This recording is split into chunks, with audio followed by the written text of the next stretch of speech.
சாப்பிடு. நீ எவ்வளவு நேரம் வேணாலும் பசியை பொறுத்துக்கலாண்டி. ஆனா உள்ள இருக்கிற 2 குழந்தைங்க டாக்டர் கரெக்ட் டைம் நீ சாப்பிடணும்னு சொல்லி படிச்சு சொன்னாரல்ல. டாக்டர் விடுறி, எங்க அம்மா 2 குழந்தைய பெற்றிருக்கல, அவங்களுக்கு அறிவு வேண்டாம்?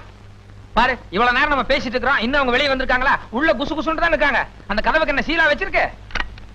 இத பாருடா, உனக்கு உன் பொண்டாட்டி வசதியா இருக்கலாம், அதுக்காக இருக்கிறவங்களை எல்லாம் கிளவின்னு எகத்தாலும் பேசுன எனக்கு கெட்ட கோவம் வந்துடாமா. என்ன எகத்தாலும் பேசுனாங்க? ஒரு வயிற்று புள்ளதாச்சு, இவ்வளவு நேரம் பட்னியா கிடக்குறா. அவளை சாப்பிட்டு படுறேன்னு சொன்னியா நீ? 90 வாட்டி சாப்பிடுறேன்னு கேட்டேன். அதுக்கு அவ என்ன சொன்னா தெரியுமா? அவ வேண்டான்னு தான் சொல்லுவா. நீ ஊட்ட வேண்டாம்? ஆமா ஜாமி, இன்னும் பொண்டாட்டிக்கு வாயில வரல வச்சா சூப்பரா வயசு பாரு, ஊட்டி விடுறதுக்கு. உன் முதுகுல 1000 அழுக்க வச்சுக்கிட்டு இருக்கிறவங்களை எகிறான். நீ ஏண்டி வெட்டி அவங்ககிட்ட யுத்தம் பண்ணிக்கிட்டு இருக்க? வந்து படுறி. கூப்பிடாருல்ல, போ. 5 நிமிஷம் கூட ஆகல, அதுக்குள்ள பாத்துட்டியல்ல, நமக்கு நம்ம தான், அவங்களுக்கு அவங்க தான்.